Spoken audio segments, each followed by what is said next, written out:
ንጉሱ ታይታን። ታሪኩ የሚጀምረው በአረንጓዴው የአፍሪካ ደን ውስጥ ሲሆን የጫካው ውበት በጣም የሚማርክ ነበር።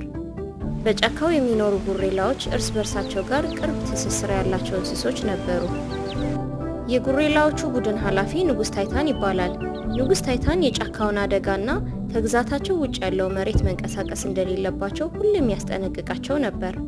በጉሬላዎቹ ቡድን መሃል የምትኖር ትንሽ ጉሬላ ኪኪ የምትባል ነበረች። ኪኪ መጫወት ትወድ ነበር። አንድ ቀን ኪኪ በሚያምር ቀለማት ያሸበረቁ ቢራቢሮዎች ተማርካ እነሱን ስትከተል የጉሬላ ግዛት መሬት አለፈች። ከዛ ኪኪ ፊት ለፊት ከነበረው ቁጥቋጥ የሚያስፈራ ድምፅ ሲወጣ ሰማች። ከቁጥቋጡ ውስጥ የሚያስፈራ ነብር ወጣ። እዚህ ምን ትሰሪያለሽ? ብሎ ጠየቃት። ኪኪ ይቅርታ አለችው በፍርሃት። ነብሩን መልሶ በእኔ ግዛት ውስጥ ይቅርታ ትርጉም የለውም ብሎ ሊነክሳት ሲል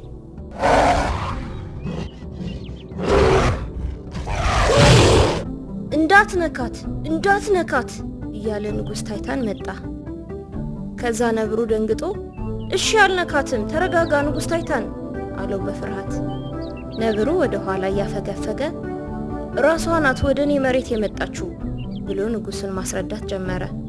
ከዛ ንጉሱ ቢሆንም ትንሽዬ ጉሬላ ናት፣ ልታጠፋ ትችላለች፣ ነይ ኪኪ እንሂድ አላት። ንጉሱ ታይታን ኪኪን አየሽ ኪኪ፣ ከግዛት መሬታችን ውጭ ያለው መሬት በጣም ብዙ አደገኛ እንስሶች ስለሚኖሩ ሌላ ጊዜ ተጠንቀቂ ብሎ መከራት። ኪኪም ይቅርታ ጠየቀች። በስተመጨረሻ ኪኪ ወላጆቿ ጋር ተቀላቀለች። የዛኔ ቀን ያጋጠማት አስፈሪ ገጠመኝ ለሙሉ የጉሬላ ቡድን ነገረቻቸው። ከዛ ሁሉም ጉሬላ በመሬት ግዛታቸው ደህንነታቸው የተጠበቀ እንደሆነ አውቀው የንጉስ ታይታን ሕግ እያከበሩ መኖር ጀመሩ።